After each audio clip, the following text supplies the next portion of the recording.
闻到了吗，盖布里埃尔？是阿斯莫德的味道。你马上就可以长出漂亮的皮毛了呢。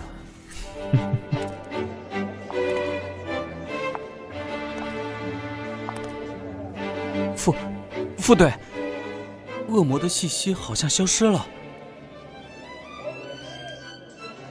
那东西应该还在附近，去外面看看。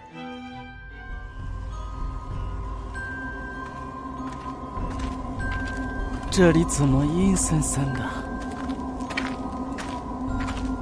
副队，这次要抓捕的是高阶恶魔吗？具体资料不足，只知道会伪装成人接近人类。几个受害人尸体口鼻有被硬物插入的伤痕，内脏骨骼全部消失，就像是被吸干一样，只留下一张人皮。人皮？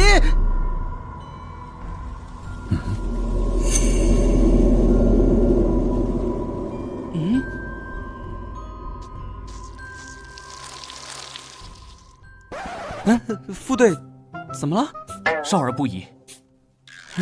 副队，我已经成年了。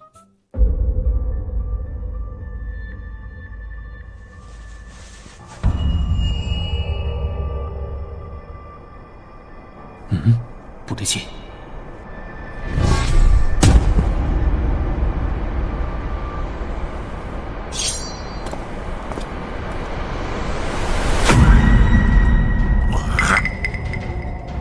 啊！这是……看来我们找到了。它竟然会飞！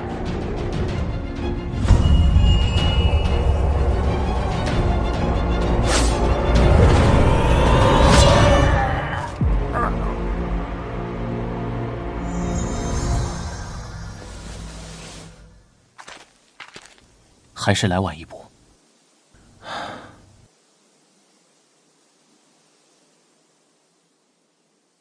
副队真厉害，一招就解决了。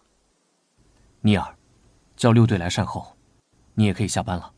副队放心，回去后会把行动记录补上，明早把魔盒交给魔焰部归档。您看起来脸色不太好，没事吧？没什么，我还有点事要处理，先走了。请您放心。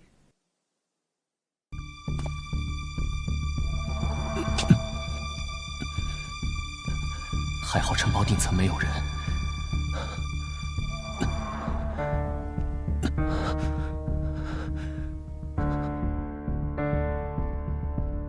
该死，心脏好难受，这段时间越来越严重了。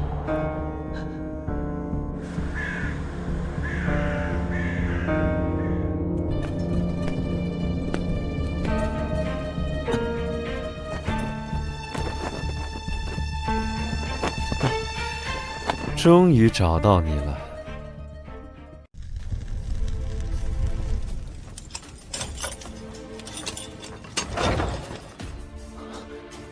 这里是……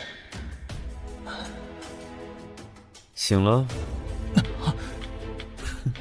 如果不是我需要一些答案，刚才就可以直接杀掉你，而不是在这里慢慢等你醒来。你身上为什么有阿斯莫德的味道？这人是谁？这味道对魔物来说就像催情药，会招来无数觊觎者。这个变态在说什么？不可说呀。这个徽章，你是黑羽的成员吧？一块怀表，真是位迷人的女士。把东西放下，你想知道什么？你身上味道的由来。小时候的意外，阿斯莫德寄生在我的心脏。如何证明你的话？我的身上有他留下的印记。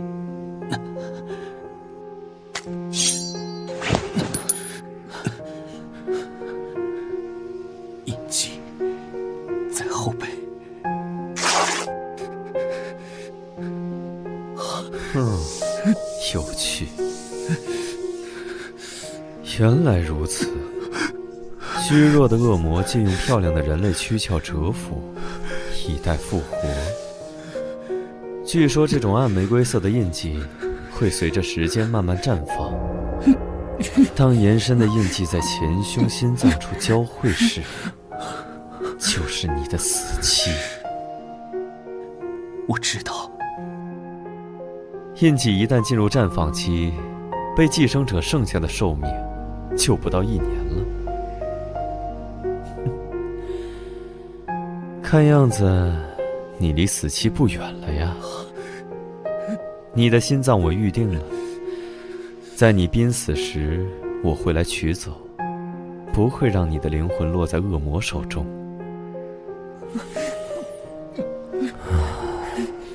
阿斯莫德的气味太强烈了。你要干什么？送你一条项链，作为心脏的定金。你管这个叫项链？款式是特别了一些，但能压制住你身上的味道，保护你稀有的心脏不被其他觊觎者发现。而你那珍贵的怀表暂时由我来保管。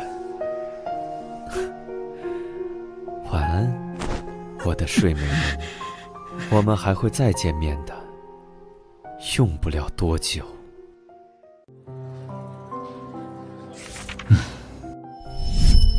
那天晚上的事完全没有头绪。再次醒来的时候，我躺在莫里斯堡外的丛林里，那个拿走我怀表的混蛋到底是谁？加兰，加兰，啊，队长，最近怎么了？你很少这样心神不宁的。没什么，一些小事。和我去一趟卡尔纳斯。是有新的任务吗？不，是去见一个相当麻烦的人。虐杀？这人在各地狩猎恶魔，虽说行为正义，但似乎以虐杀为乐，手法也相当张扬。猎杀对象都是占据人类身体的高阶恶魔，心脏都被完整取出。虽然最近不知道什么缘故突然停手了，但我们身为黑羽成员，不能放任这样的私刑存在。他是谁？黑泽尔公爵。晚上好，先生们，请问是霍克先生和诺伊斯先生吗？是的。公爵大人恭候两位多时了，请这边走。这里可是圣亚里斯的边境，怎么会有贵族住在这么偏远萧索的地方？这条长廊的尽头就是公爵大人的书房，请两位在那里稍微休息，公爵大人马上就来。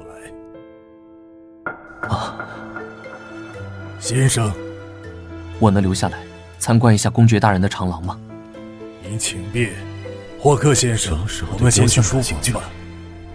要是我没认错，这就是我的怀表。那天带走我的人就在这个城堡里。又见面了，黑羽的副队长大人，以及我的猎物先生。那晚带走我的人是你吧？黑羽的副队长果然敏锐。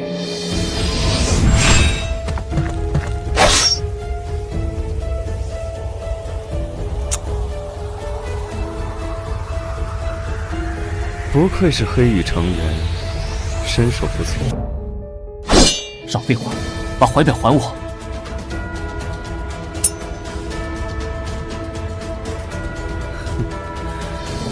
队长大人生气的样子，可真是威严又骇人。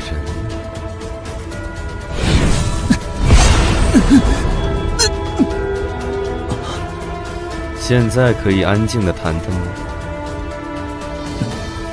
可恶，这家伙比想象的难对付。哎，副队长大人，果然不听话。怀表可以还你，不过接下来需要副队长大人配合一下。抱歉，让您久等了。这位是我们的主人黑泽尔公爵。初次见面，我是罗德里克·霍克，这位是加兰·诺伊斯。哼，我刚刚和诺伊斯先生认识了，在走廊上。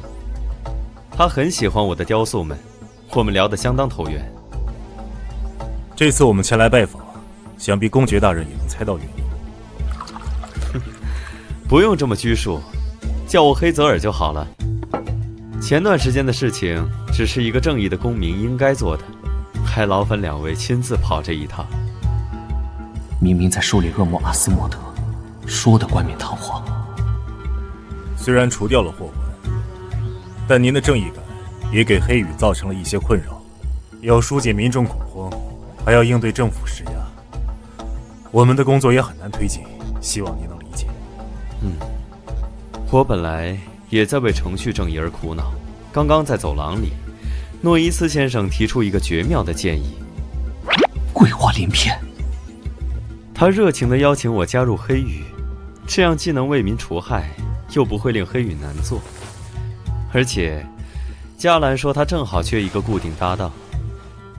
加兰，是这样吗？是的，这人要加入黑羽，目的应该不只是我身上的东西。公爵大人，您的这个提议，我们需要时间讨论一下。不知，时间很晚了，两位先生今晚就请在这里留宿吧，可以去客房再商量。黑羽的成员的确是两两一组，需要有固定搭档。可你不是一直都拒绝的吗？今天是怎么回事？这么棘手的人，与其放在外面任他肆意横行，不如放在黑羽中好监管。我可以监视他。短期内这倒是个最省事的办法，不过这人身份应该没这么简单，还需要详查。你负责这事吧。只是这种养尊处优惯了的贵族少爷，能吃得了苦吗？您真的决定去黑羽了吗？距离那个地方那么近，会不会……别吓自己，这样加入黑羽，说不好能悄无声息地进入那个地方，不必大动干戈，这样的体面优雅，才符合贵族的身份。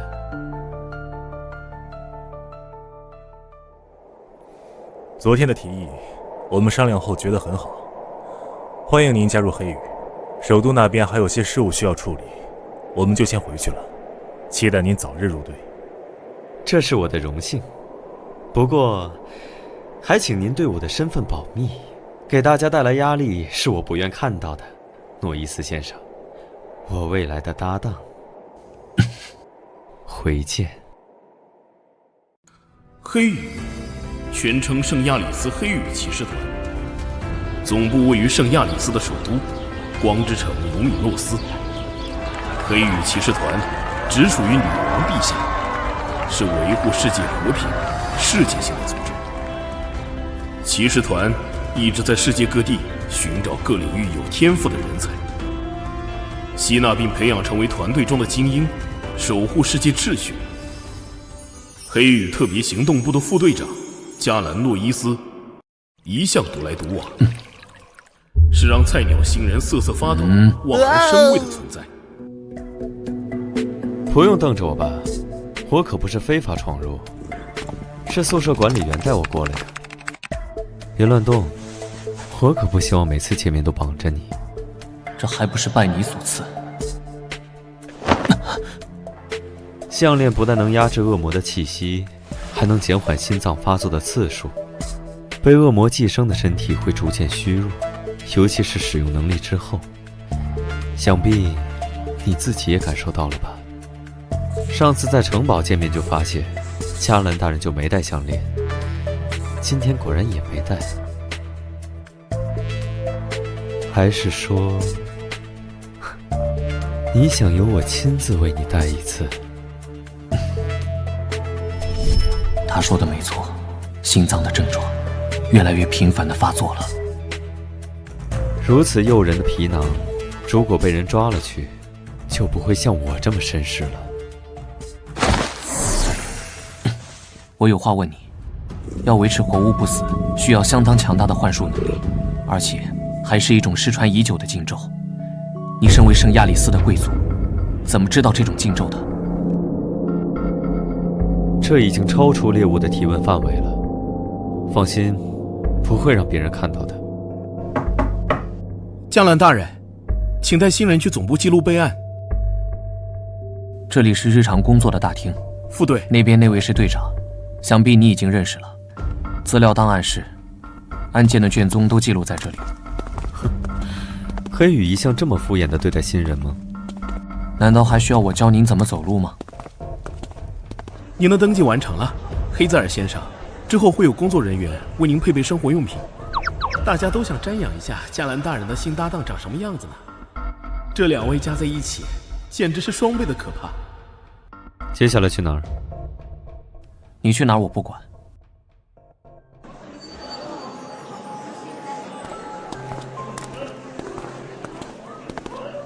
无论你出于什么目的，不要把其他人牵扯进来。哼，放心吧，我只对加兰大人感兴趣。听到这种承诺，完全高兴不起来。不寻常的气息。那么多人在看什么？来，看一看呐，雷克村盛产的稀有珍珠啊，一颗只要1个金币。1颗珍珠居然这么贵啊！据说最近发现的稀有品种，大部分进贡给皇室，只有少数才能被平民见识到。这珍珠啊，是天然形成的人面珍珠。虽然只是珍珠而已，总觉得有些不对劲。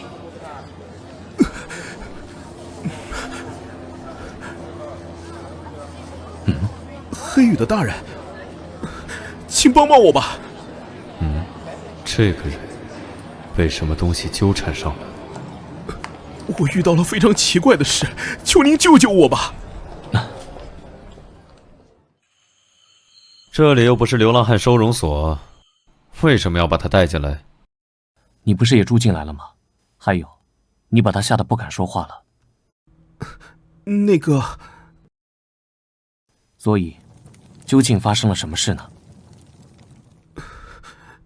事实上，我一直都被困在同一天里了。不相信吗？上午9点45，库尔克里商店会失火，但没什么伤亡。中午12点，格罗里亚剧院门票开始发售。阿莎尔公主即将于21点30诞下一名女婴，取名塔尼亚。这件事会在22点47登上皇家晚报。在21点55会下雨，在1小时后会停止。今天发生了什么事？我经历了太多次，倒着都能背下来。时间未到，无法验证你说的事情，请等等。如果你说的是实话，一定是发生了什么事吧，或者有什么关键的契机。记不太清了。记不清了。窗外的东西会让你想起来吗？他果然又来了。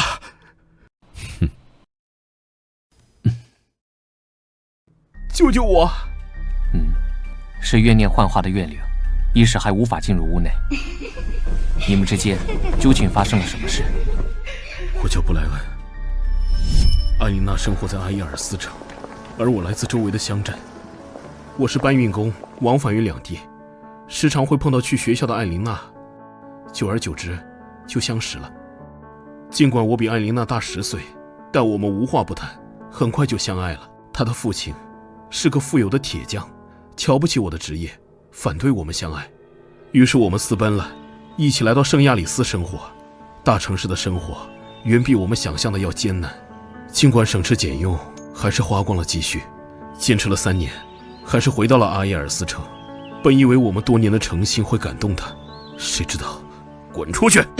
他的家人还是极力反对，我丢了工作，流落街头。艾琳娜，既然这辈子不能在一起，下辈子再见吧。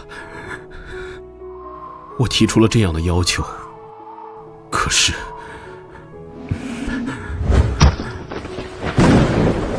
看到他死去的惨状，我却退缩了。浑浑噩噩的沿着街道行走一天。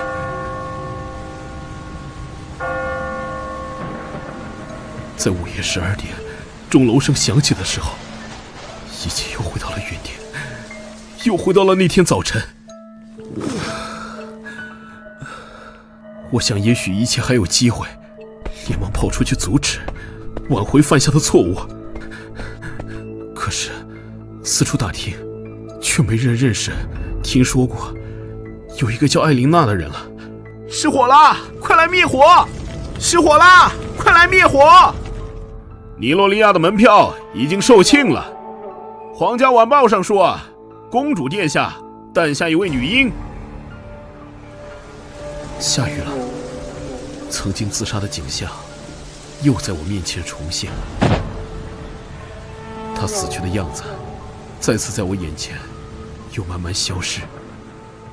无论我躲到哪儿去，到了她当初跳楼的时间，她就在我眼前一遍一遍地跳下去。而我永远在这一天循环，试了无数种方法，今天遇到你们，觉得可以帮到我。21点55分，下雨了。原来是这样，不如回到原地看看。这个人有这么好心吗？不过我也正有此意。怨灵的怨念把这个人困在同一天，或许现场会有什么突破口。就是这里，他还没有出现。就在附近，非常强烈的怨气，被怨念彻底吞噬之前，还是有机会唤醒的。居然要用这么费事的办法，要与亡灵对话。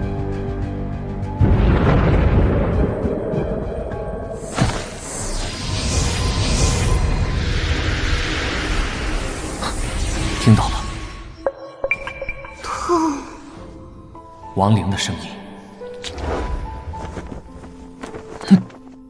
痛苦，好痛苦，痛！艾琳娜，不要再陷入痛苦之中了。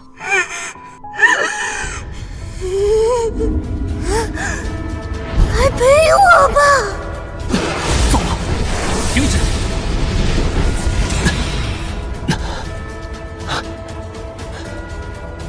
已经没有作为人类的意识了。受伤了吗？心软的下场就是这样，加兰大人。更何况，你现在的身体如此虚弱，居然还尝试越界对话，想从重复的时间脱困里。是啊。放心吧，我会让你解脱。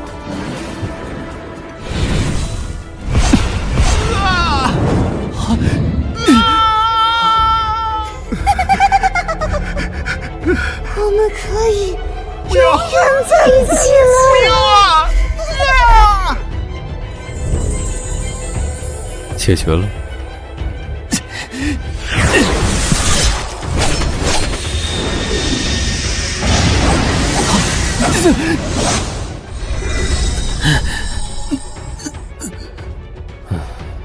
第二次了，这么虚弱，还是别浪费灵力了。你这是杀人！渺小又无信的人类，本就应该死。想想你的心脏，先管好你自己吧，加兰大人。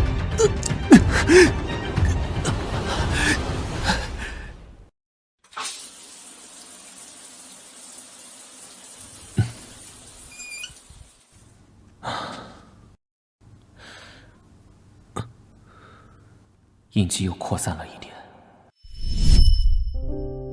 我马上带队去处理，乖乖在家里睡觉，千万不能出门，听懂了吗？知道了，爸爸。爸爸马上回来。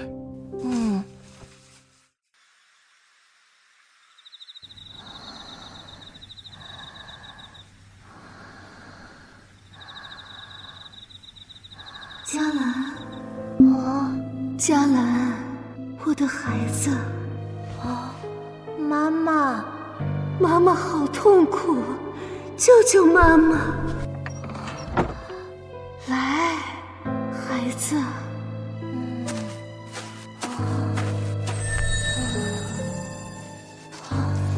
在发光。啊！嘉兰，妈妈好痛啊！把钉子拔掉好吗？好孩子。妈妈，真的是你，我好想你。我也想你，我的孩子。真是一个不错的容器。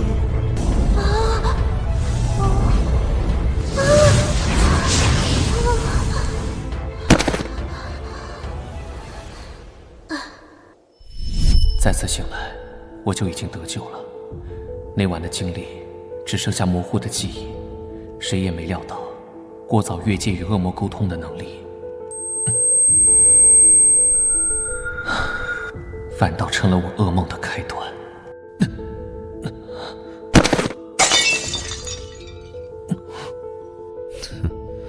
真是不让人省心的。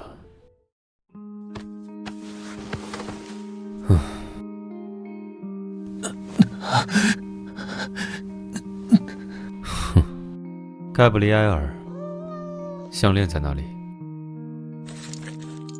竟然放在这种地方，看来你的食物完全不想活下去啊！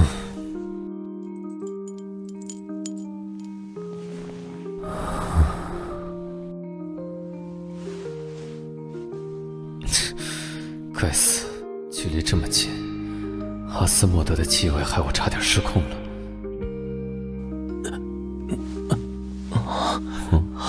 醒了，走开！不想这副样子，就乖乖戴着项链。下次再遇到这种情况，就不一定会是我这样的好人了。要有做猎物的自觉啊！乖乖躺着。打扰了，请问有人在吗？这位是副队传说中的新搭档。您好，我是黑羽实习队员尼尔加西亚，我来取上周的案件资料。哼，请稍等，我去拿。哦，谢谢你。另外，今天副队没有去总部，请问是有什么事吗？哼，只是感冒了，需要休息，我会照顾他的，请放心。副队最近好像经常生病啊。一定好好休息。如果有需要，随时可以叫我帮忙。虽然外表难以接近，实际上是个好人嘛。求您一定要帮帮我，我的弟弟奥乔亚布罗克已经失踪很久了，这是他的照片。请进。这是队长您要的关于雷克村的警署资料。副队，您的身体好点了吗？队长，我这次能跟着副队出外勤任务吗？不行，上次偷偷跟着出外勤的事不能再发生。你资料室的活做完了吗？现在去阅览室整理资料。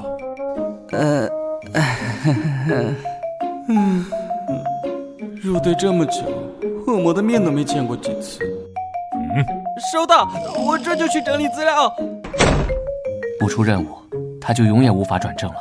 那样就最好了。说正事，一早把你叫过来，是因为皇室珠宝供应商麦克布鲁克找到了我，他的弟弟奥乔亚布鲁克失踪了。麦克布鲁克因为事务缠身的关系，让他的弟弟带他去雷克镇取货。可是过去了5天，他的弟弟音讯全无，供货的人却说奥乔亚布鲁克已经回去了。这不是普通的失踪案吗？这事多少跟皇室有关，报案人还求到了盖利斯伯爵那里，昨天也是伯爵的人带他来的，所以这事儿已经算在我们工作范围内了，还要你亲自跑一趟，以示重视。好的。另外，根据警局的说法，当地失踪了很多人。多人失踪？没错，而且大部分人都是在当地做珍宝生意。这种珍珠感觉有什么奇怪之处吗？我那天在街边的珠宝行也见到了，这种珍珠好像从1年前变得很有名。那这次的调查就交给你了，可能这事儿不只是单纯的失踪案。接下来说说别的事，你和黑泽尔公爵的初次搭档好像不太顺利。十分抱歉，我没有控制好他。这也不是你的问题，贵族老爷们安分守己才不正常。但毕竟他加入了黑羽，还是要时刻提防着。如果遇到了什么麻烦，及时告诉我。我明白。心脏确实没有那么痛了，他的项链真的有用，无非是多活几个月罢了，还要把麻烦随时带在身边。今天有十分重要的委托，如果你再不起床，就留在宿舍。急什么？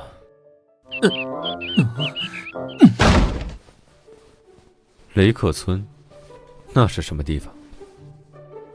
近1年才兴起的港口渔村，大概要坐22个小时的火车才能抵达。真是麻烦。你们就没什么附近的案子吗？莽撞行事，草菅人命。托某人的福，我可以呼吸下偏远小渔镇的新鲜空气了。我要出门一段时间，要乖乖的，别被人看见你哦，盖布里埃尔。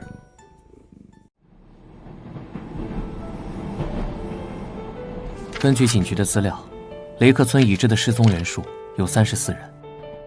我们这次的任务分为2部分：第一，要寻找失踪的乔亚布鲁克；第二，调查这次的任务是否与恶魔有关。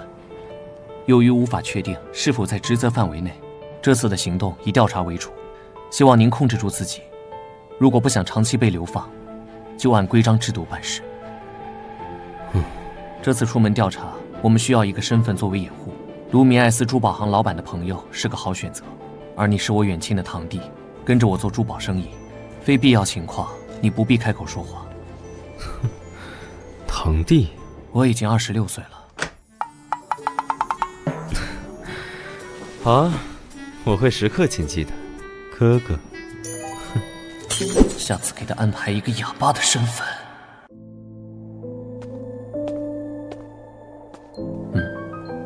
那边是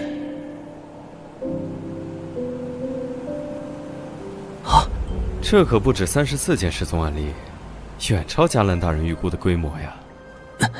看来要推迟与珠宝卖家见面了，先去当地的警署。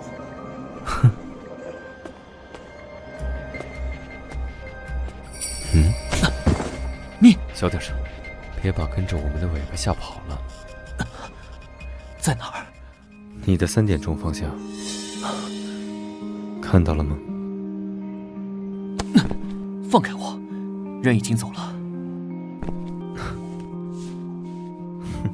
这都是加兰大人反应太慢了。又是来报案的，人口在失踪1周之后才能报案。打扰了，我是黑羽的加兰诺伊斯。原来是黑羽的大人啊！我们来调取奥乔亚布鲁克的资料。哦，这个名字我可是印象深刻。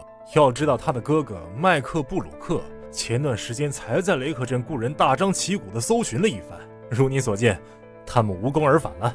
刚刚说，人员失踪1周后，你们警署才能立案。大人，您还不了解雷克镇人口流动的速度，不少人只是因为靠珍珠生意发财，所以搬走了。有的人则是故意躲避警方，毕竟在做黑市买卖，我们也难以确认是否失踪。这案件得一件接着一件，查案难度实在太大。雷克镇的珍珠什么时候开始流行的？1、2年前，我也记不清了。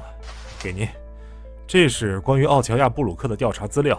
一个名叫盖奇布朗的人与奥乔亚布鲁克于11月下旬进行过交易，警局有他的资料吗？盖奇船长，他是我们雷克镇的名人，他前段时间还捐了一大笔钱给政府建学校。11月28号，奥乔亚布鲁克。他在麦克唐纳旅店住过，这个旅店在哪儿？您沿街直走到尽头，再向左就能看到一个最高的建筑物，那就是麦克唐纳旅馆。二位吃饭还是住店？住宿，我们要312房间。哦，抱歉，这个房间已经有客人预定了。已经被预定出去的，我们也没办法。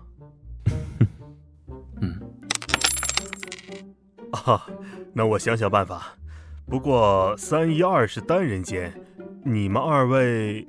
请给我多加一床地铺。不过您为什么非要住在312号房不可呢？312是我们家族的幸运数字，我们生意人讲究个吉利。哦，原来是这样。来帮2位贵宾把行李放在312号房去。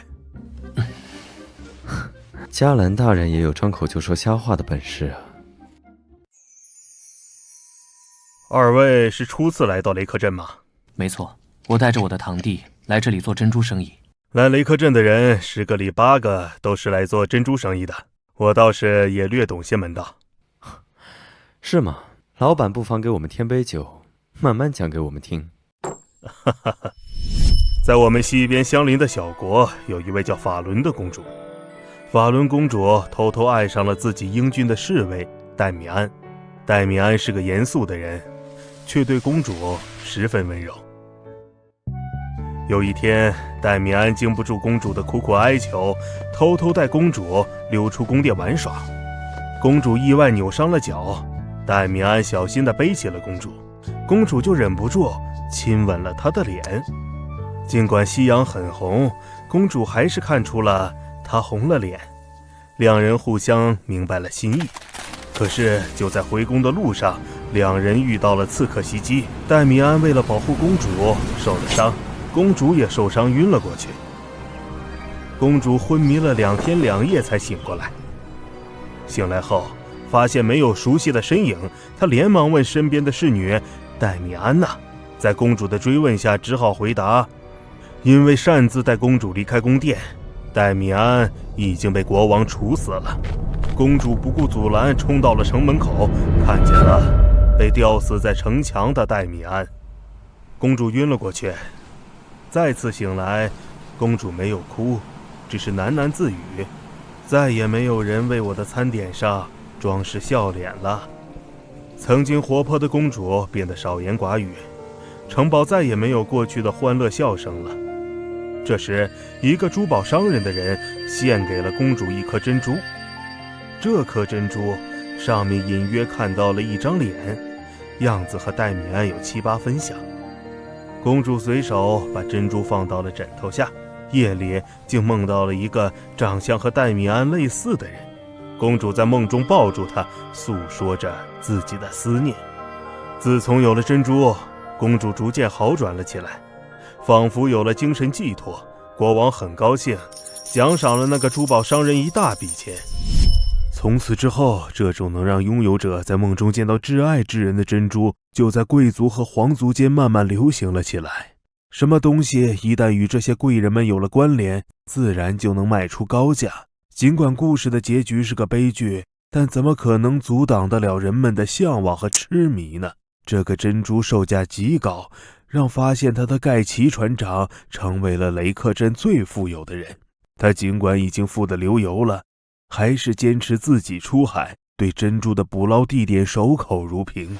有趣的故事，谢谢您的招待，我们已经吃好了，该回房间休息了。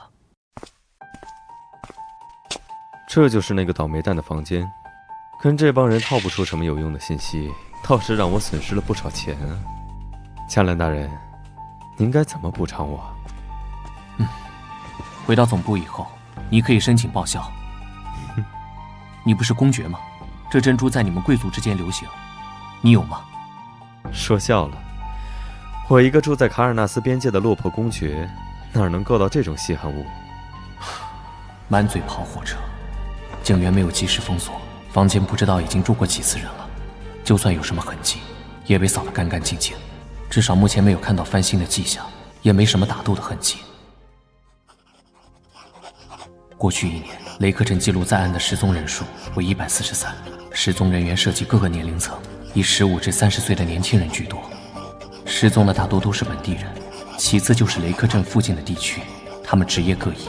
像奥乔亚布鲁克那样做珍珠生意的外地人是极少数。你的伤怎么样了？不劳您费心。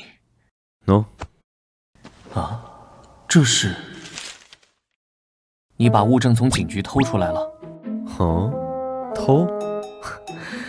嘉兰大人，您的用词未免太不文雅。那个警员的态度摆明了有事想瞒着我们，何必和他客气？自取即可。流氓对上无赖。过奖过奖。11月26日，这是奥乔亚布鲁克刚来雷克镇的时间。没有了。看来他不光与盖奇布鲁做了交易，还一同出海了。明天还有重要的会面，你不要又睡过头。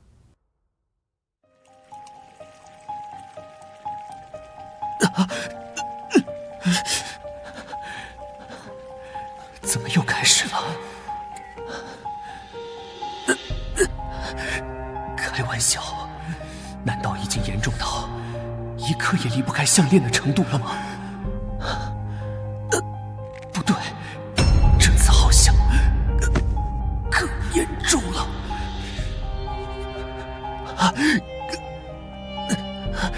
痛得快要喘不过气了。奇怪，怎么洗了这么久？又被你看到我狼狈不堪的模样。真是一个不错的容器。嘉兰，好孩子，我也想你，我的孩子。过去的痛苦时刻折磨着我，死亡啊，你何时降临？我已迫不及待。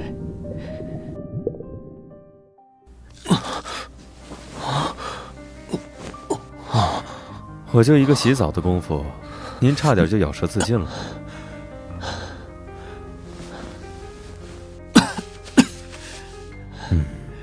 以往有这么严重的情况吗？如你所愿，距离阿斯莫德的寄生，应该是更进一步了。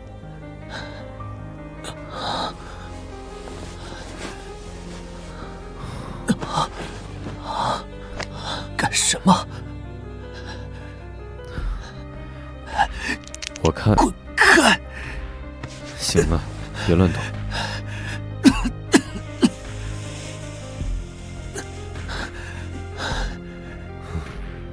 你以为我要对你做什么吗？我对连反抗能力都没有的人没兴趣。刚刚抱你出来的时候，看到后背似乎有伤，我要确定一下。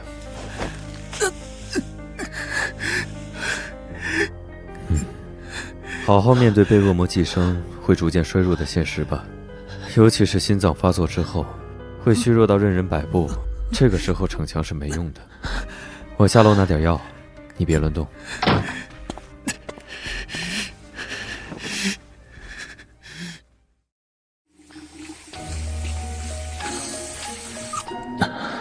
昨天。好了，走吧。您好，盖奇先生，我们是来自卢米埃斯的商人，您可以叫我嘉文。旁边这位是我的堂弟。幸会幸会，两位是真的值得被时光和珍宝铭记的好容貌啊，我都转不开眼了。很高兴见到二位。关于两位的引荐函我已经收到了，原来是我重要客人的朋友。我正翘首以盼地等着二位呢。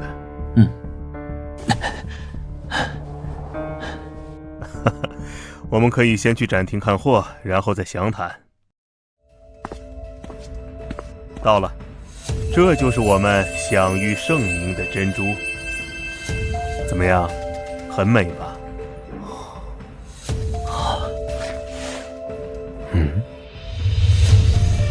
哥哥，这珍珠真漂亮啊！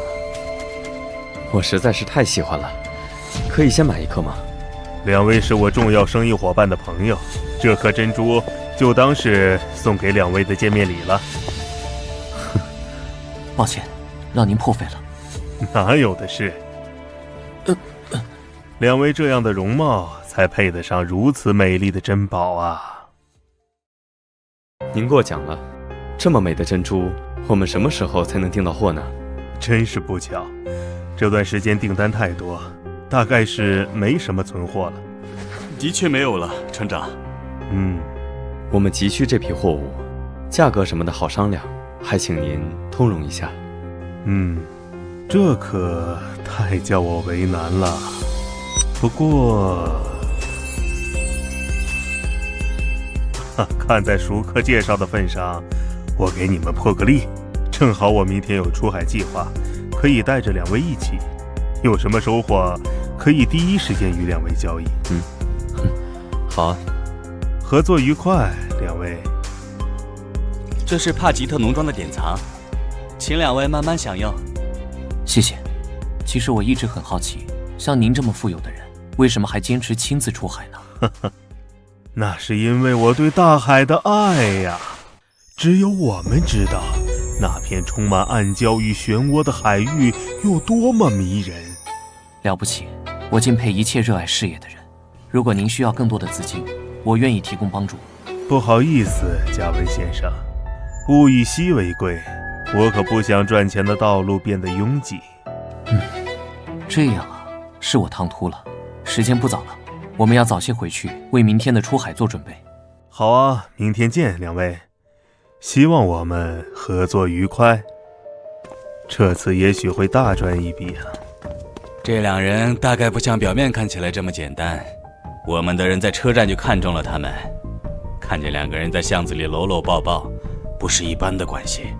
管他是什么关系，这次上钩的鱼正对我的胃口。记得留给我享用一番后，再一起解决。是。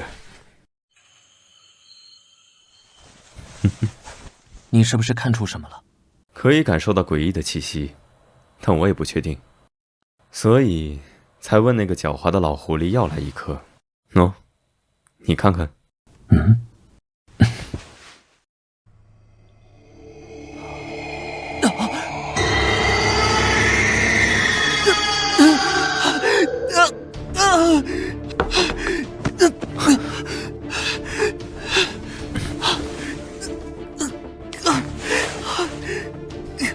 怎么回事？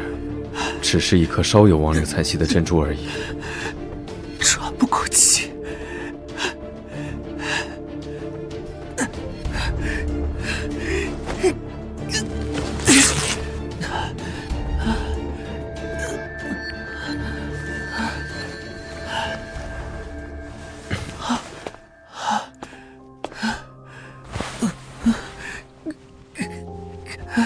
难道是你越界沟通的能力太强，可以和惨死的亡灵产生共鸣？是我的疏忽，应该早点检查珍珠的。你现在的状态根本不能应付明天的出海。这不关你的事，我自己什么情况，我心里清楚。不关我的事，你觉得我是在和你商量吗？加兰大人，看来是我这段时间太客气了。如果身体不想要了，可以提前交给我，让它变得与我有关。从被阿斯莫德寄生那天起，我就知道我活不长，呼吸停止，心脏被夺走，可能灵魂也会湮灭。也许是明天的事，也可能是10年后的事。结局早已写在那里，我不想在那天来临前就提前躺在床上，等待这个结局的来临。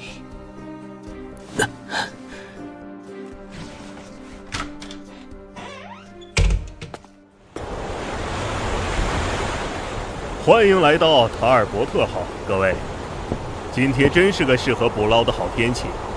前半段路线，各位可以去到甲板自由参观，海上很冷，注意保暖。等到午后就到了关键航线，涉及商业机密，还请各位回到船舱去。好大的风，和我们一起来的商人都在船舱，只有2个船员在维护甲板。这是新的渔船，却有很多磨损的痕迹。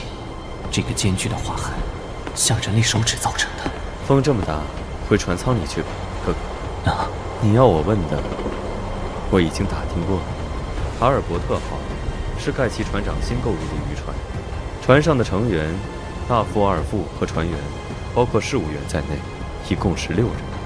这伙人共事2年左右，其余的就是和我们一起上船的商人，是一对夫妻。搭档2年，看样子整船的船员都脱不了干系。什么声音？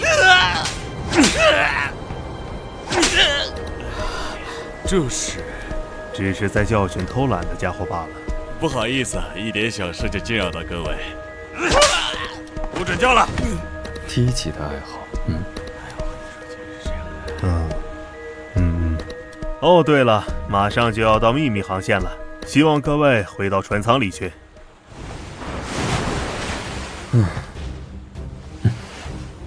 没想到盖奇布朗这样苛待自己的船员。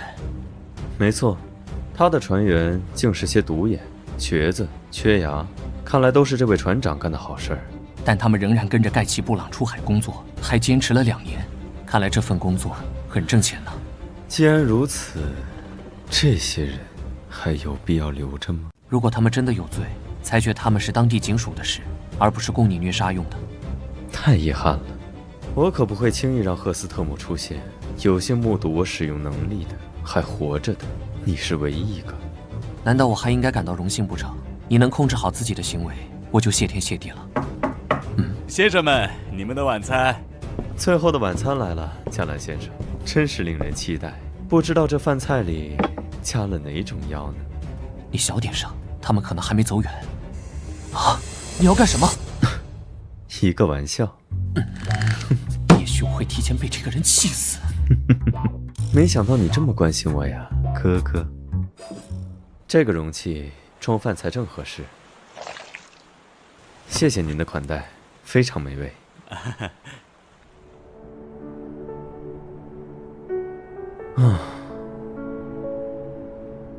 你是怎么被阿斯莫德寄生的？什么时候的事儿？不记得了。你昨晚梦到什么了？好像还哭哭啼啼的。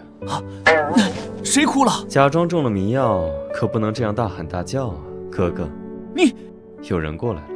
刚到城镇的时候也是，这个人的听觉简直像狗一样。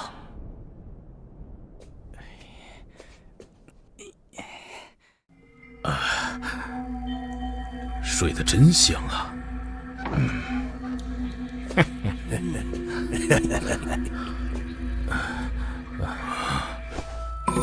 啊！什么？在后面！蠢货，别划伤他的脸！先管好你自己吧。黑子儿，麻烦。第16个，船上的人都齐了。哦，隔壁的那对夫妻呢？他们只是中了迷药，睡过去了。之前失踪的人都是被你们骗到船上的吧？为什么现在才下手？这片海域有什么特殊之处吗？何必和他们费这么多口舌？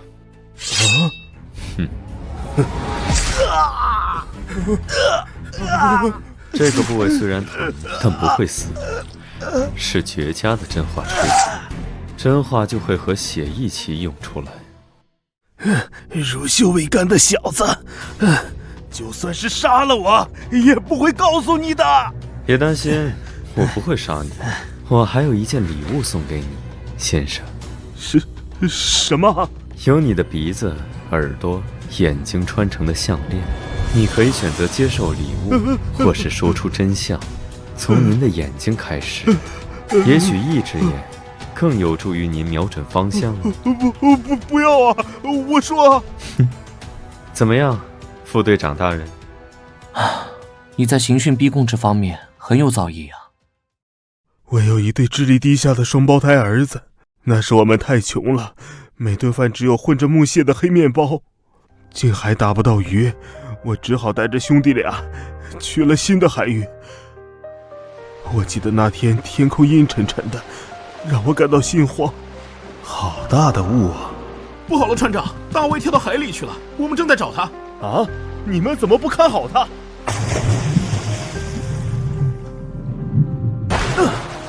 我们还没来过这里的气穴。这束光，好想过去啊！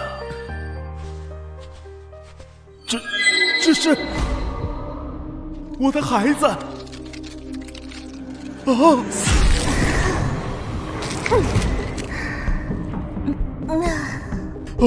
大卫，太危险了！船长，你看看我们脚下，不要送死！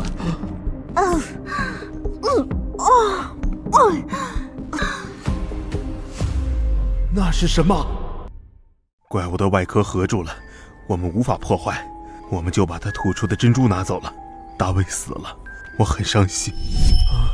大卫，你回来了！你回来了！每次拿起这颗珍珠，都会梦到大卫。难道我千辛万苦拜访到位于加拉赫山林的女巫，她一定知道些什么？人面蜘蛛在100年前流行过，但很快就销声匿迹了。那批捕捞的人全都死了。再后来，听过故事的人都会付出相应的代价。你确定还要知道吗？我想知道，快告诉我。在雷克镇某处浅海湾洞穴里生活着海妖，因有心智不坚定的人跳入海中作为他们的食物。他们吃掉人类，再吐出封住亡灵残魂的珍珠。只要海妖不死，亡灵就会一直困在珍珠里。你听说了吗？法伦公主的事情，她的爱人死了啊！是啊，我的儿子不能白死。既然通过他的死，发现了这个怪异的珍珠，不好意思啊，能和我说说他爱人的长相吗？那个女巫把海妖说的那么可怕，实际上是个不会移动的海洋生物，还没有鲨鱼危险呢。只要我保持相对的距离，它就只是我赚钱的工具。我知道了公主爱人的长相，再把相似的人献祭给海妖，因此收获了第1桶金。有了第1次的成功经验，我们获得了很多珍珠。变得乞丐变得珍珠不值钱，给我找年轻漂亮的，本地不够就给我去外地。所以在车站跟踪我们的人也是你派来的吧？绑架外地人，欺骗与你们做生意的商人上船，把这些人献给海妖吃掉，变成你们想要的珍珠。你们究竟杀了多少人？数不清了。没想到在你们这里栽了跟头。等靠岸了，先把他们交给警署，我去解决那个怪物，你看好他们。你一个人？还有他，希望您不要搞什么小动作。盖奇先生。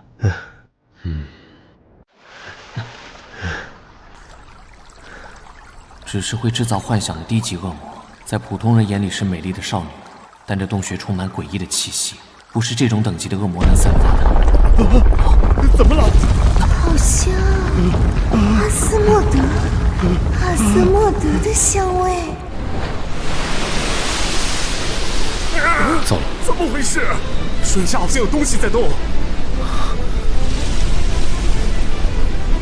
我看中的猎物要被偷走了。要干什么？心脏又开始了，这是遇到危机时的警告。那个海妖只是他的诱饵，这里有更高级的怪物。怎么回事？跟着我原路返回。洞口合上了，我们出不去了。太美味了！你身上怎么会有阿斯莫德的味道？我不想死，我的孩子还在等我。我们在恶魔肚子里。你太吵了！小心！女巫的话应验了，大卫。可恶，根本清不干净。手还没有恢复，完全使不上力。美味的心脏要挖出来，慢慢享受。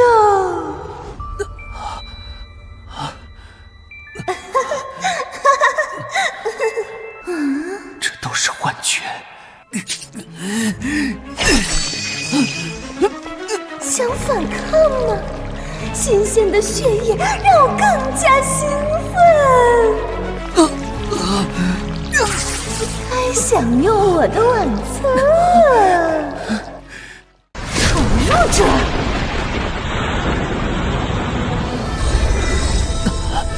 会走，不可饶恕！你要和我抢吗？这是我先看中的猎物。再生了，这怪物还不死。在水下撑不了多久，必须速战速决，找到他的心脏，杀死他。心脏是恶魔最脆弱的地方，必定受着层层保护，需要一人引开他的注意力。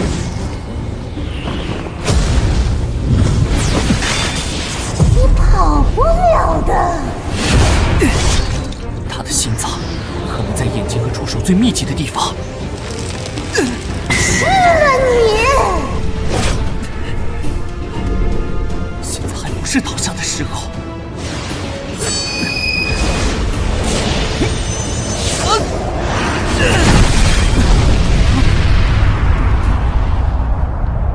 这家伙不要命一样的冲过去了。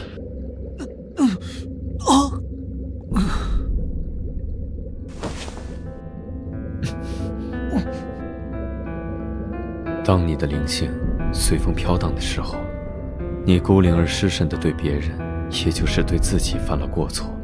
为这所犯的过错，你必须去叩那受缚者之门，要被怠慢的等待片刻。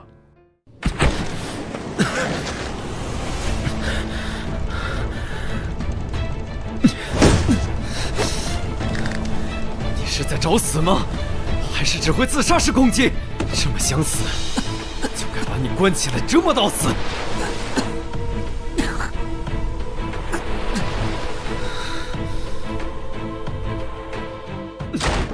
谁会开船？给我返航！敢动手动脚，就剁了丢去海里喂鱼。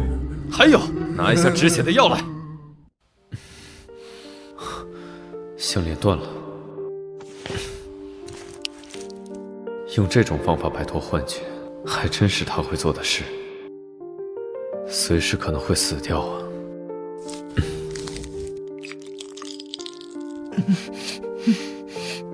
这时候知道疼了，刚才还摆出一副不要命的架势。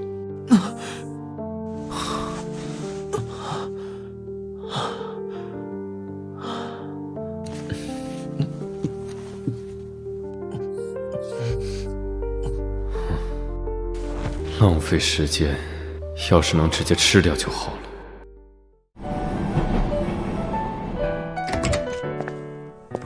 哇！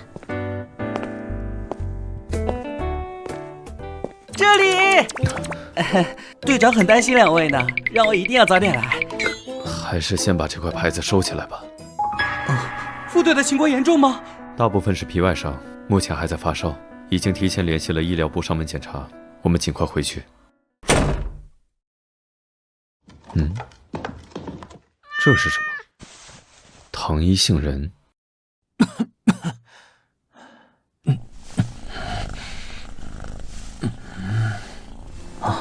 什么手感？盖布里埃尔，别和你的食物那么亲近，一醒来就在工作，你不要命了吗？在工作中死去正合我意，就算这次逃过一劫，我的心脏以后只会带来更大的麻烦。另外，它现在还是我的。干什么？去洗澡。伤口不能碰水。你以为你受伤昏迷的时候，衣服和包扎是谁做的？现在害羞，是不是晚了点儿？谁害羞了？那接下来就别乱动。为什么？就算作为获取心脏的报酬了。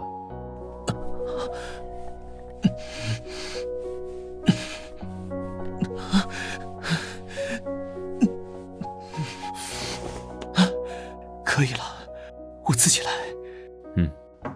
您好，我是6队医疗师尤娜，副队他情况如何？醒了，看起来活蹦乱跳的呢。那真是太好了，加兰大人，你快变成我们医疗部的常客了。嘘，他睡着了。身体还是太虚弱了。看起来样子不太好呢，还是做个全身检查吧。他身上的印记不用了，只要告诉我该怎么做就行了。哎，发什么呆呢？没什么，感觉知道了什么不得了的事，不会被灭口吧？要亲自上药什么的。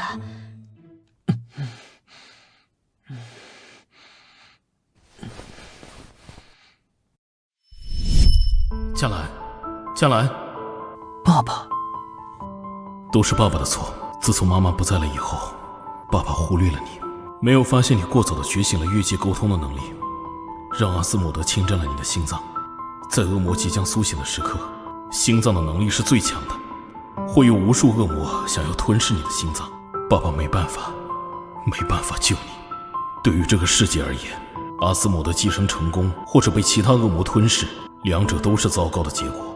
记住我的话，为了阻止上古恶魔再次降生于世，20年后的今天，也就是阿斯莫德即将苏醒的时候，杀死自己。已经是深夜了，头好晕，这身体越来越没用了。哎，我的糖衣杏仁，宠物和主人一个德行。不过屋子里没人，这么晚，他去哪里了？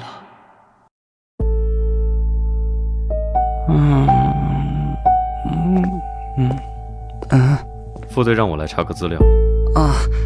好的。那不是旧案区吗？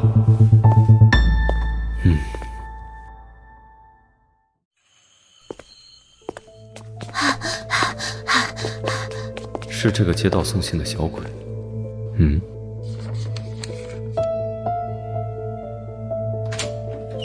睡着了。这家伙就不能老实的待在床上吗？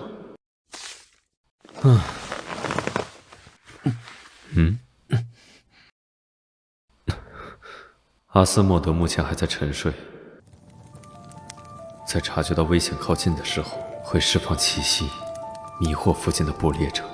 这是阿斯莫德自我保护机制，尝过一次就无法忘却的美味，无法抗拒。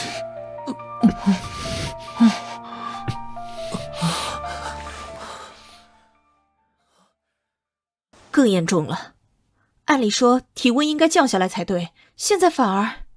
您是怎么回事？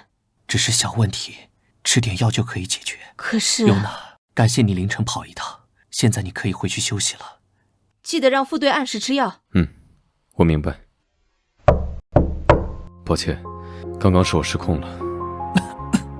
如果你说什么是阿斯莫德的原因，建议你和我保持10米以上的距离，离我越远越好。公爵大人，也许这样我的伤口会好得快些。说起事情的源头，如果你不靠过来，接下来的事就不会发生了。够了，不要再提了。我会尽快修复好项链的，用来掩盖你身上的气息。这个月第11起了，伤口呈撕裂状，像是受了外力撕扯造成的，双眼被挖走。年龄呢？死者最小的只有5、6岁，最大的不过8岁而已。都是凌晨被人发现死在泽诺比亚街附近。我们已经找了受害人家属谈话，其中最大的共同点，受害人的瞳孔都是蓝绿色。给我地址，我要去案发地一趟。您不是还生病？差不多好了。请带上我。不行，你今天可以收工了，我可不想看到霍克的臭脸。副队，最近怎么都看不到黑泽尔先生了？那天之后，那个人就没有出现过。他是这么轻易就善罢甘休的人吗？我的怀表还在他手里，那是我唯一一件死后想带进坟墓的东西。好像不该问这个问题。泽诺比亚区就算是白天也没什么人。看来大家都知道了最近发生的事，不敢出来了。我记得汉德就住在这附近，我们去问问他情况，让他最近别出门。好主意。自从那孩子被收养，我最近1周都没怎么见过他了。汉德，你在家吗？我们来看你了。加兰哥哥，还有尼尔，直接称呼我名字啊？你和我也差不多大嘛。加兰哥哥，你的身体已经痊愈了，谢谢你的花和卡片。那我就放心了，我还要去泽诺比亚街送信呢。汉德，泽诺比亚街区最近很危险，你要注意啊。没错，这几天很危险，你还是别在外面走动。没关系，我对那边很熟，而且巴贝特女士也很照顾我。等把这几天的报纸送完，我就可以去学校上课了。我们可以见见巴贝特女士吗？她不在家，晚上才回来。你们要进屋陪我玩一会儿吗？我们就不多打扰了，你要注意安全。好的。下次趁大人在家再来拜访一次吧。怎么了，副队？没什么。那人还没有把他的宠物带走。今天看到的黑影，到底是我生病演化，还是……总是有些不安。还是去看看。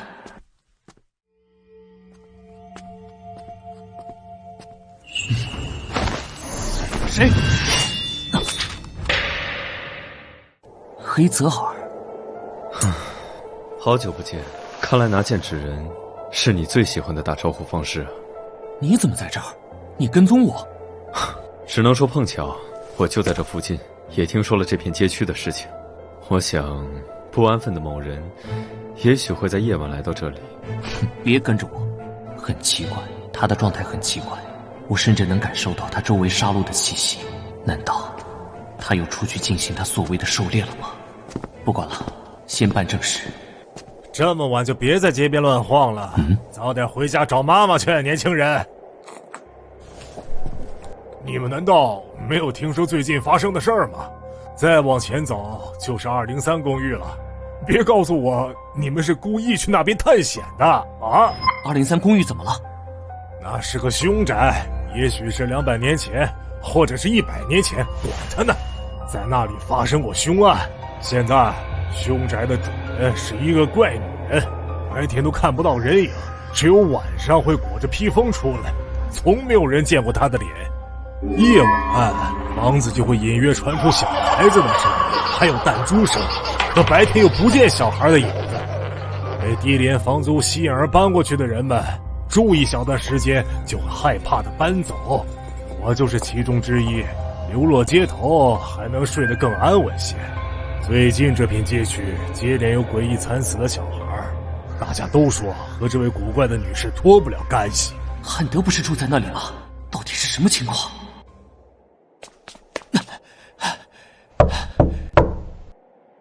没人。你这门根本就没锁，你不是担心吗？不进来看看？汉德。汉德是谁？你是来找人的呀？没人。哇！这地方怎么挤了这么多小鬼？你们为什么会在这里？被困住了？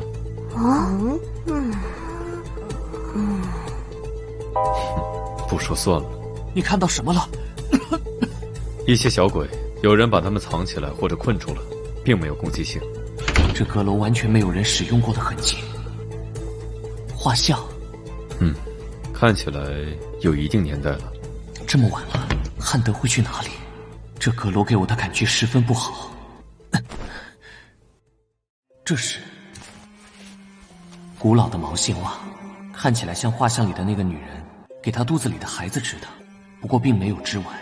出什么意外了吗？看来要问问这屋子里的东西。那是我的手，不要踩到哦！不要再玩我的头啦！喂，萨莉，巴贝特女士说过，不要和陌生人说话，假装看不到也听不到就好了。萨莉，这不是早上的受害者之一吗？还有其他人，都是这几天受害的孩子，还有一些不认识的。你们怎么会在这里？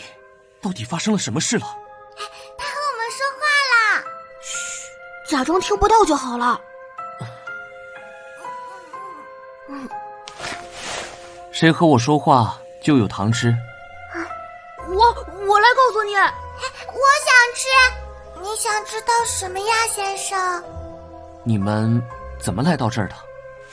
是巴贝特女士，之前的事都不记得了，只记得巴贝特女士带我们来到了这里。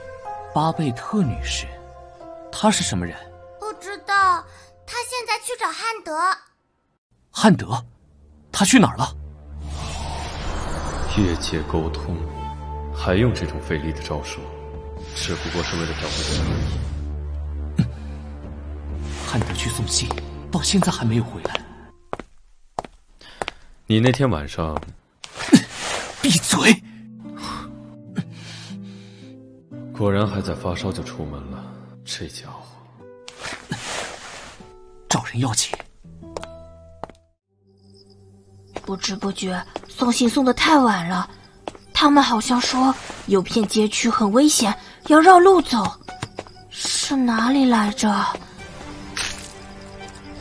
赶快回家才行。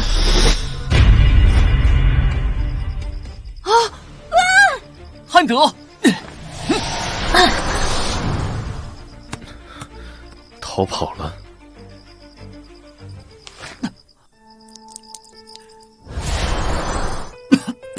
黑泽尔，你来抱着他。我，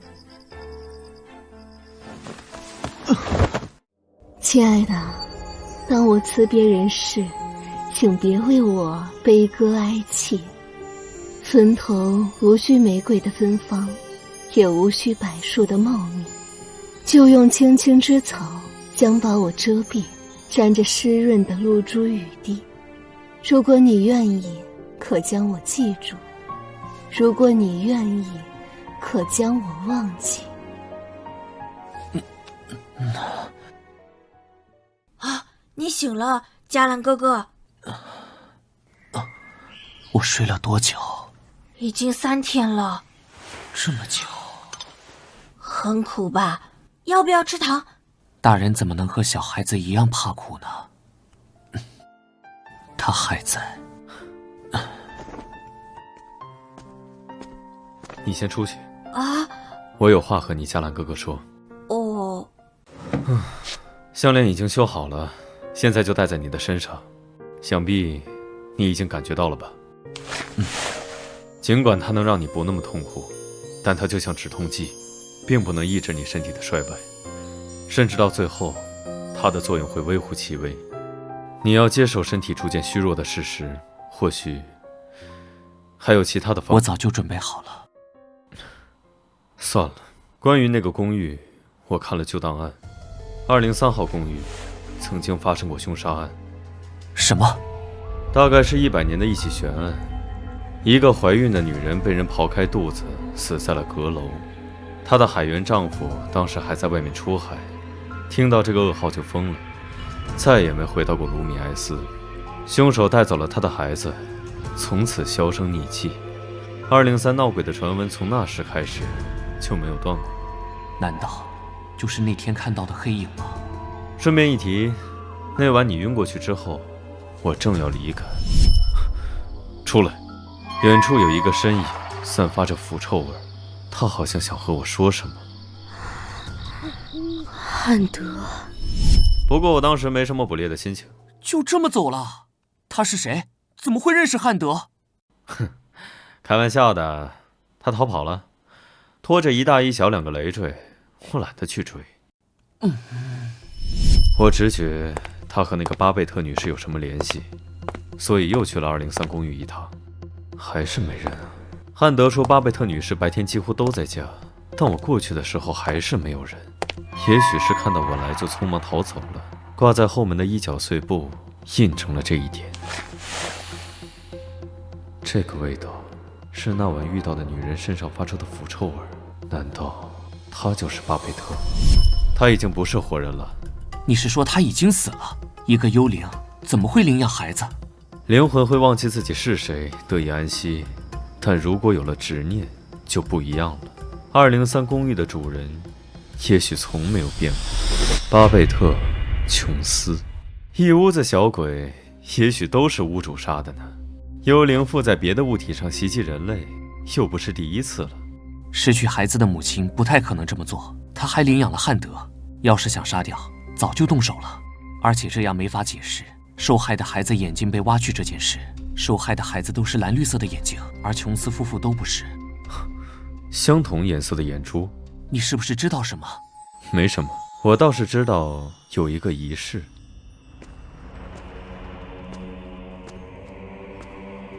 阿内修斯大人，已经是12对了，就只差1对孩子的眼睛，可惜被不识趣的人打断了。你被发现了？没有，为了防止别的势力注意阿斯莫德大人，从而引起不必要的争端，我们特意挑选了有替罪羊的地方。诺拉是最低级的怪物，不会让人注意到它的属性的。等仪式开始，日食之剑就会为我们指路，我们马上就要找到它了。当年我们的死对头诺伊斯，他的孩子被阿斯莫德大人牺牲的人类。还是要多穿衣服啊，加兰哥哥，快尝尝汤，是我煮的呢，面包也是我烤的。汉德好厉害。这太好喝了。嘿嘿，你怎么做的？这很简单啊。比你加兰哥哥做的饭好多了，我还以为他的味觉和一般人不同呢。哈哈哈哈，这是巴贝特女士教我做的呢。是不是想他了？汉德，可以和我谈谈他吗？你们是怎么认识的？第一次见到巴贝特女士是在我送信的途中。那天泽诺比亚下了很大的雪，风很大，我又冷又饿。巴贝特女士对我伸出了手。我可怜的孩子。她的声音很沙哑，我却觉得很温暖。她带我回到了她的住所，给我取暖，给了我热水和面包。我们只相处了几周。巴贝特女士有时候的确有些奇怪，她不许到阁楼上去，我从来没见过她的脸，她也许真的不太寻常。别人都说她很可怕，是个怪人，我却觉得她是个温柔又神秘的女士，她很好。离开这么久，巴贝特女士一定会担心的。我明天送完信就要回去了。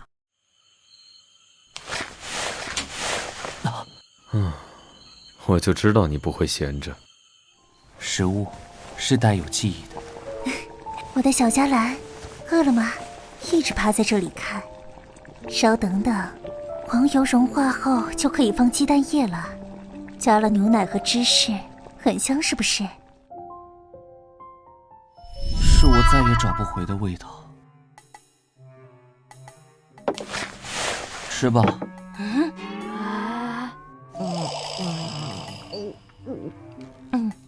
要来不及了，我要去送报纸了。要在天黑之前回家。谢谢你们这几天的照顾。加兰哥哥，黑泽尔叔叔。这小鬼。笑什么？看起来更像是因为某人的早餐逃跑的呢。不过折腾一晚上，你总算愿意放这小鬼回家住了。汉德明天就要回去了，我不放心。我可没有要阻止你，同路而已。听汉德说，那个巴贝特女士一整天在闲话，十有八九又不在家。如果不在，就在她家里等着。又不是去观光地，还把宠物带上。放心吧，半夜没人会发现的。盖布里埃尔也需要户外活动啊。一唱一和的。哎，等等，毕竟是位女士，要不还是在门口。看到我们在门口，她还敢回去吗？干坐着太无聊了，我还是去阁楼吧。喂，这次是来和他谈话的，别再翻了。不会这么巧的。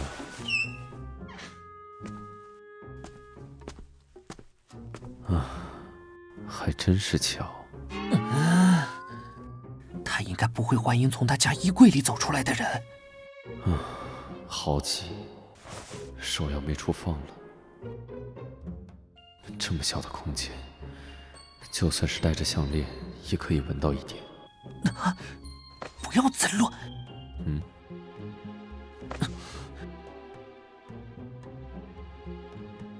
还是出去和他说吧。先观察一下，万一跑了呢？不过……什么？盖布里埃尔还在外面。什么东西？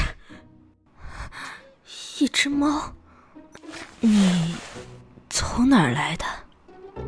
这位女士大概是能看到盖布里埃尔的本体，所以干嘛要把猫带过来？她跑得掉。孩子们都去哪儿了？快出来吧！哇，它好可爱！她把帽子摘了。啊，我看看。什么人？糟了！抱歉，用这种方式与您见面，女士。没关系。这次为什么没有逃跑啊？上次在街角见面的时候，跑得很快啊。我知道你们就是那晚救了汉德的人。汉德他还好吗？他很好，今天又出去送报纸了。那就好。这几天我都给他准备了他最爱吃的苹果派，可惜他一直没有回来。不知道从什么时候开始，人们看到我的脸就会害怕的尖叫跑开，也拒绝和我交流。说话声音好小，所以你才这身打扮出门？是的，如果有人和我说话，就会下意识跑开。那晚也是，看到他，等我反应过来，已经找不到你们了。您为什么会收留那么多孩子呢？这让我想到了自己走失的小孩。我在路上遇到了他们，他们都无家可归，又不怕我。汉德是最特殊的孩子，好像有点不合群，不和别的小朋友玩呢。我常常在想，要是他是我走失的孩子，该多好。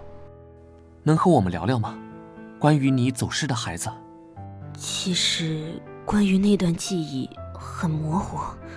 我的丈夫是个海员，常年出海，很辛苦，我却把我们的孩子弄丢了，所以才会每天都出去找。毫无意义的是，你的……希望您早日找到你的孩子。一定会的。寻找孩子是他的执念，那位女士还不知道他已经死了，所以还一直在这个世界游荡。是谁看到一个已经死去的人出现在眼前，都会吓得大叫吧？你不想告诉他真相吗？那小孩迟早会知道的，他和一个幽灵生活在一起。我会找一个恰当的时机和汉德谈谈。至于巴贝特女士，如果知道真相，她灵魂会随着执念的消失而消散。当务之急是找到杀害那些孩子的真凶。就是他杀了我们的孩子！我早就知道那个古怪的女人有问题。他们在做什么呀？他们说找到了最近杀害孩子的凶手，说要替死去的孩子报仇，好像就是住在203的那个怪人吧？啊，队长，什么事？谭纳伯爵死了，被他的佣人发现，吊死在了阁楼的天花板上。你是怎么知道的？擅自离港？碰巧就跟着布斯他们出去了，他们还在现场，我先赶回来了。再偷跑出去，你就把20年至今的档案都整理一遍，这样就没有偷跑的时间了。接着说。他的死法很奇怪，受害人离地足足有32英尺高，卡斯还在他的胃里发现了他还未消化的舌头，应该是生前被迫吃掉的。哦，对了，他的左脸被刻了一行字，是什么来着？队长？明白了，去把这些拿到资料室。好。等等，最近很危险，你别偷偷溜出去。好的。果然因为前几天跟着副队偷溜出去，今天又有了离港的双份不良记录。我是最差劲的实习生。不过，为什么每次见到队长都会心跳加速呢？奇怪，难道是太害怕了吗？可是又总想看到他。不可以。啊！黑泽尔，管管你的猫！你推开门，把它放进来。你就不能穿好衣服再见人吗？这可是我的房间，而且是你自己要闯进来的。陪你折腾了一晚上，早上回来就要立刻演戏给那个小鬼看，怎么都要收取一点代价吧？加兰大人。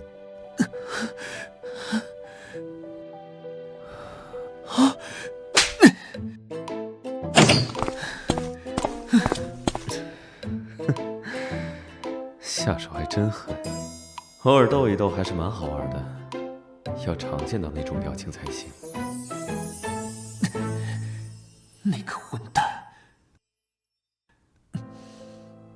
他手臂上的伤是怎么回事？嘉兰哥哥，开门！开门！那个女人呢？她在哪儿？这屋子不太对劲啊，我可是懂一些门道，让我来看看。怎么办？快藏起来，无论发生什么也不要出来。那你呢？我虽然不知道到底发生了什么，但这些人明显是来找麻烦的。这办法到底行不行？放心好了，这可是能让鬼魂现出原形的方法。他出来了！你们是谁？为什么要来这里？为什么？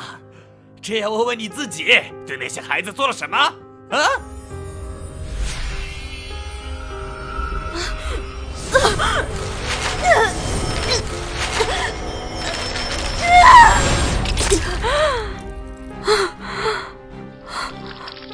好多血，为什么眼前会浮现出这样的场景？不要！不要！求求你，求求你，我肚子里还有孩子！我的孩子！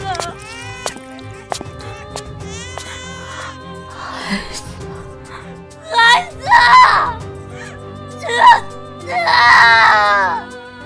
总算赶到了。怪物啊！怪物啊！都逃跑了，难道汉德？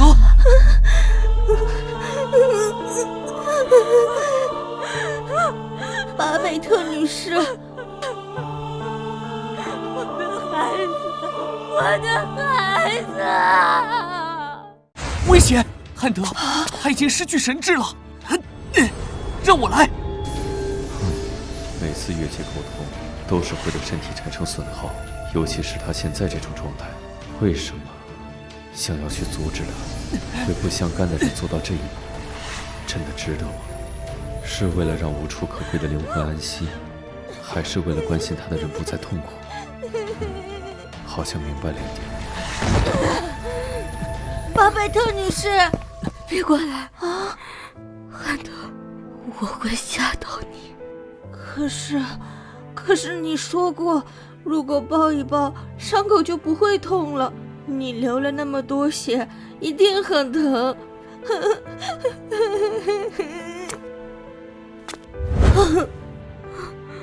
汉德。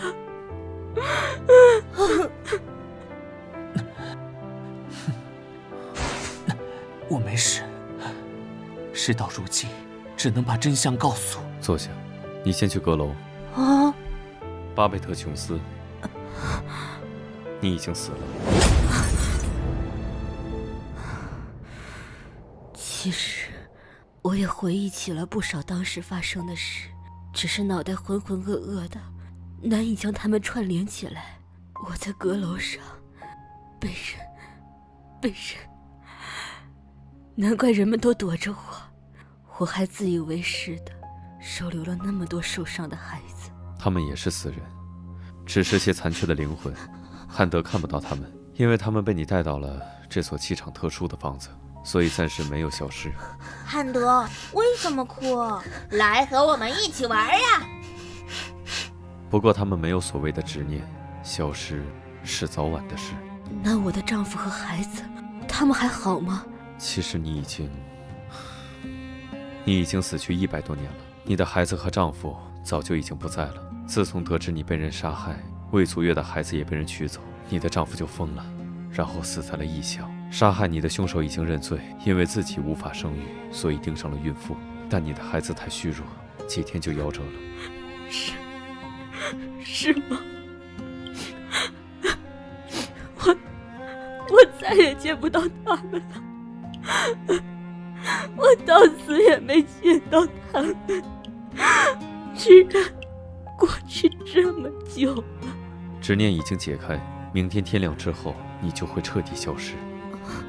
去做最后的告别吧，和你当下最重要的人。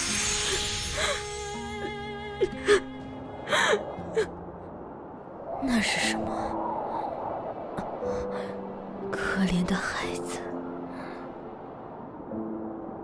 跟我回家吧。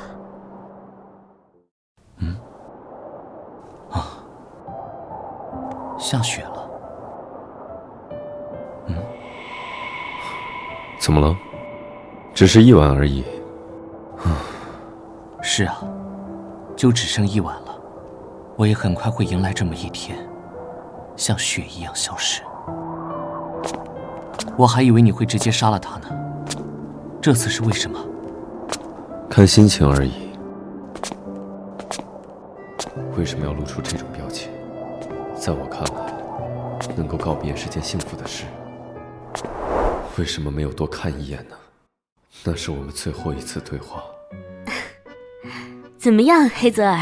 不，我讨厌你这样打扮。哎呀，就不能夸夸妈妈吗？其实我也不喜欢这样，感觉束手束脚的。不过一会儿，公爵大人就要来接我们，要穿得正式一点。以后爸爸会和我们一起住，是不是很开心？别再愁眉苦脸了，和妈妈来个告别之吻。不要。那好吧，那盖布利埃尔就交给你照顾了。我走了，等我回来。那是我们最后一次对话，再见面的时候，而他满心期待要见面的人，就在那里站着，看着他被那些所谓的上等人烧死。他是恶魔，他会给皇族带来灾难，烧死他！妈，别看少爷，我们要赶快离开这里。一定要牢牢记住这些人的脸，因为记得太清晰，连他的脸都变得模糊了。雪更大了咳嗽的像小狗似的。今天的饭菜好丰盛，你也快来吃吧。好啊，汉德。瞧瞧我发现了什么？逃跑的小老鼠。哼，这次准许你用我的影子，交给你了。这个很好吃。快来看看金士兰德的帽子，新鲜的水果。要买帽子吗，先生？有小孩的吗？大概这么高的小男孩。这边这几顶都可以，如果买2顶，就只要3个铜币。感觉这个颜色更合适呢。金士兰德产的帽子，你要不要？我怎么会戴那种东西？这个就送给汉德。虽然巴贝特女士会给汉德留下字条，就说自己要出远门，不过那孩子会相信吗？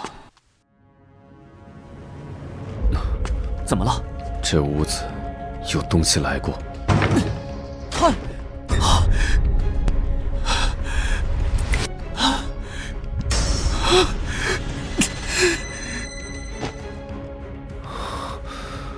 看样子是昨晚的事。无属性的低级恶魔，一定有人在背后操纵他们。你没事吧？他的表情和以往没什么不同，和之前那些遇害的孩子一样，眼珠被挖走了，是同样的恶魔做的。但他的手指在发抖，什么都无法感知到，一片死寂，都消失了。我去通知黑羽的人。副队，您等了这么久，怎么样？的确和之前是同一种攻击方式，但比以往的手段更残忍，受害者……明白了，我进去看看。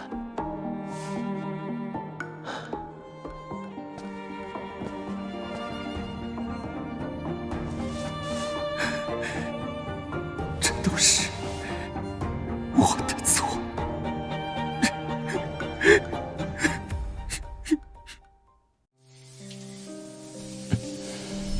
嘉兰哥哥，只要闭上眼，就会看到当时的惨状，心脏时刻传来的疼痛，就好像生命的丧钟一样。这时刻提醒着我，不要投入感情，就不会有任何人为我的死难过。可现在，因为我的疏忽，让爱我的人痛苦的死去。我说怎么整天都不见人影，原来是躲在房间里哭啊！啊，是你啊，全圣亚里斯最恶劣的混蛋公爵！你喝醉了？人类死去是再正常不过的事，你身为黑羽的副队长，应该再明白不过了吧？你懂什么？那孩子总是叫我嘉兰哥哥，偷偷送我花。那孩子和我不同，他还小，还有那么多时间，是我害他以那么糟糕的方式离开了，就那样死了，因为这没用的身体没有留下来陪他。没用的酒鬼，还是去床上躺着吧。喂，还有你，我为什么要闯入我的生活，把我最后的日子搅得一团糟？我宁愿在任务中死去，在黑羽挂个勋章，带着我的怀表一起走。还给我，还给我！就凭侦查，放我下来！我怎么找了这么大的麻烦？你这个混蛋，自以为是的小鬼，变态，自恋狂！把心里话都说出来了啊！赶紧睡觉。总算清静了。黑泽尔，公爵大人，告诉我，你到底想要得到什么？给我回去躺着，我的耐心可是有限的。要是对我这副没用的身体感兴趣，拿去好了，得到了就赶紧滚蛋。你知道你在说什么吗？醉酒的家伙，劝你少说几句，第二天清醒过来会羞愧的人可不是我。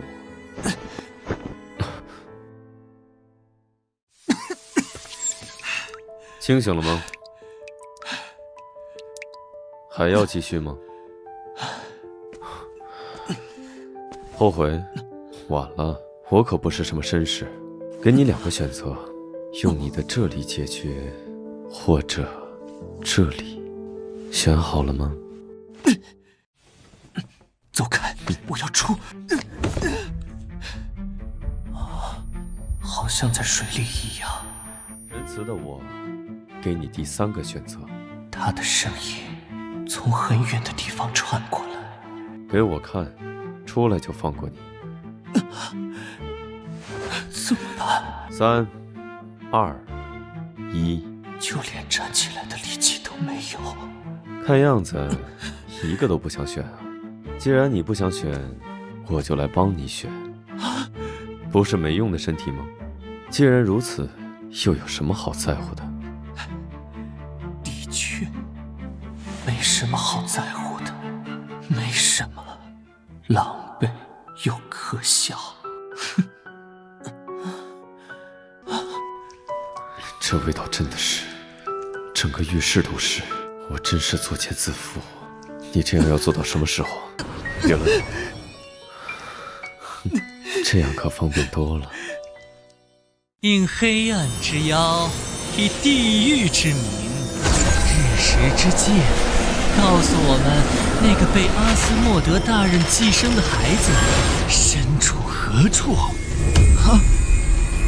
白发的美人和诺伊斯的妻子一样的美貌。的确，而且好像在哪儿见过。没想到能看到这么香艳的画面，我可以感受到他的气息了。阿萨内修斯大人，请容我先去探探情况。而且项链又在垃圾桶，还真是坚持不懈呀！到底是惩罚谁？知道我忍得多辛苦吗？谁？这是画，是梦啊，只是个梦。身上好重，怎么回事？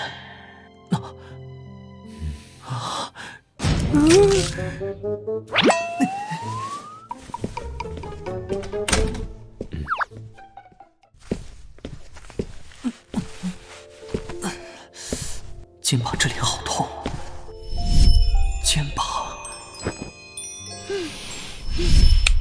我提的。副队早。那孩子的死是我的失职，无论什么样的惩罚我都接受，但请把接下来的调查交给我，我想找到凶手，拜托了，在我剩下的时间，会尽我所能。不，我才不会把任务交给一个颓废、没精打采的家伙。今天的脸还这么可怕，还浑身酒味。哦，您还好意思说我？我会的。对了，你还记得保尔森吗？当年和你做任务的时候，替你挡下攻击，失去一条胳膊，之后调去了别的部门。怎么会忘？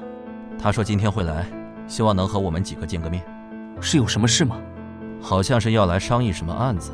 好，我今天在资料室，到时候请通知我。自从那天后，泽诺比亚区没有发生过儿童被袭击的事情，居民们都误认为是巴贝特女士消失的缘故。这份警局的资料你可以收走了，尼尔。肩膀疼吗？你怎么来了？我不能来吗？尼尔呢？都不敢抬头看我。哦，那个小孩宿舍里漏水，放心回去吧。您真是大好人。我们是搭档嘛，加兰大人。你，只是一点漏水而已，被低等的管道恶魔当窝了。这么简单，我们自己也可以解决，对吧，啾啾？消失吧，是这样念吗？保尔森差不多要来了。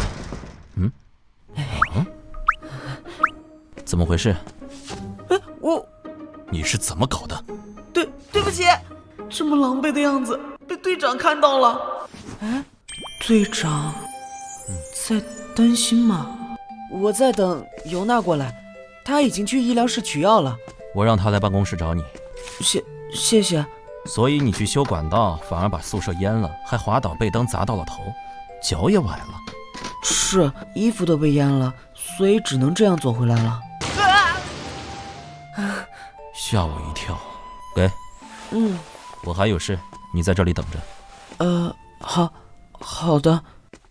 又变得冷漠了，刚才的关心好像错觉一样。队长的衣服很暖和，可是有点想哭。我不管你来这里的目的是什么，赶紧走。昨天发生了那种事，还若无其事的样子。是吗？那我出去狩猎完了。加兰大人。加兰，好久不见啊，加兰。保尔森，我早就想来看你，可惜调离的地区实在太远。很熟吗？一口一个加兰的叫着。这位是加兰的搭档黑泽尔先生。真是稀奇，加兰可是从来没有过固定搭档。你好，我是保尔森·肯特。左手，这个人没有右臂。确实是有事相求，所以才到这里。他在场不要紧吗？只是商量案件，没关系。我们遇到了非常棘手的事，蛇男又出现了，是非常古老的种群。他们通常以人类的形象出现，用特有的毒素诱拐人类女性，诞下他们的后代。的确，他们是出了名的狡猾，相当难抓捕的对手。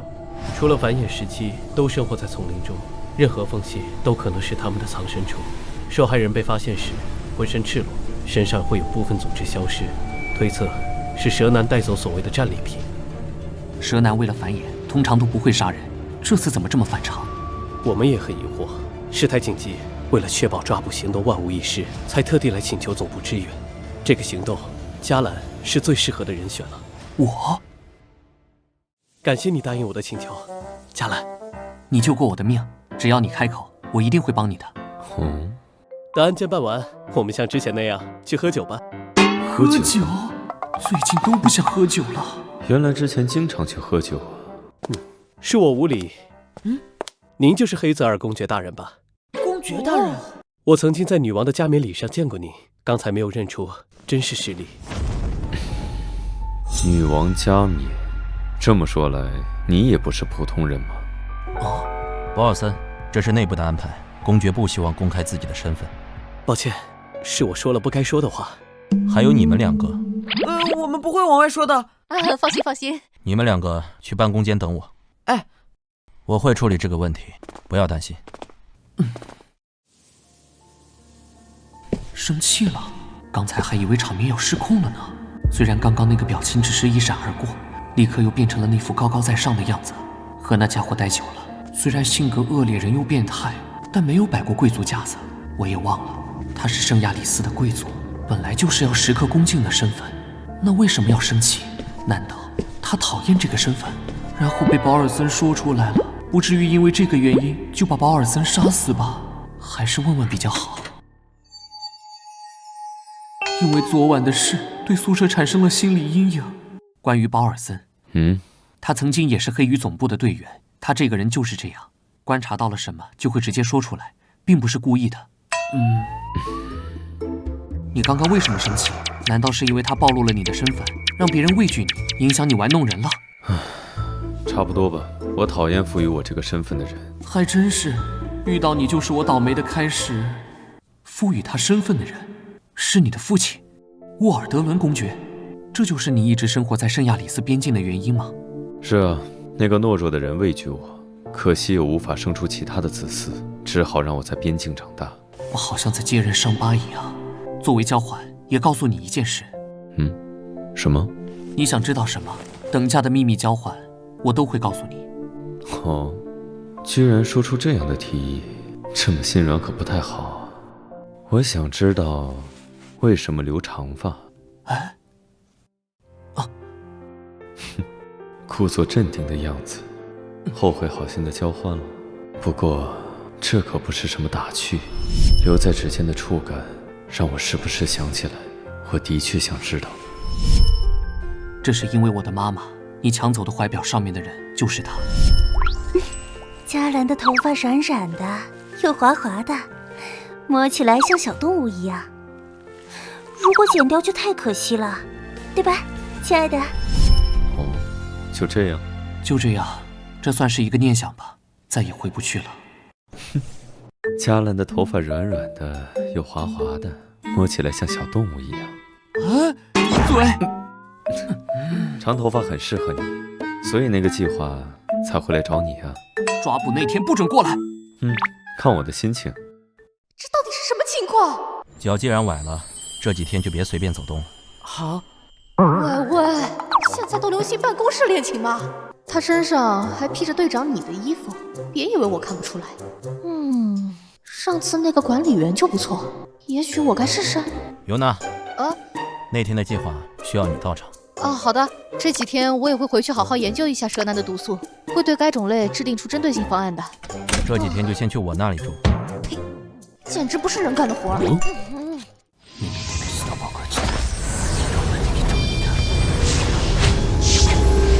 怎么样，能挣脱吗？